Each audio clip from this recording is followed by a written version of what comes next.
अस्सलाम वालेकुम, कैसे हैं व्यूवर्स। ये जी आज नहीं बल्कि कल रात को हम आ रहे थे रास्ते में और ये फुटपाथ के बीच शोर मचा रही थी सुबह से, और उसको हमने रात को उठा के ले आए घर। तो अब इसको आज़ाद करने लगे हैं, इसको आगे दूध भी रखे हैं। ये गाय डर रही है हमसे। अब गाय सब आज़ाद करने लगे।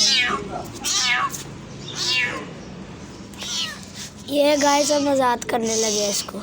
पापा आज़ाद कर दूँ? ये देखो गाइस,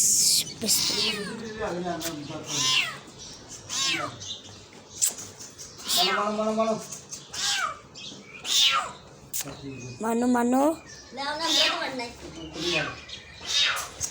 गाइस, वो है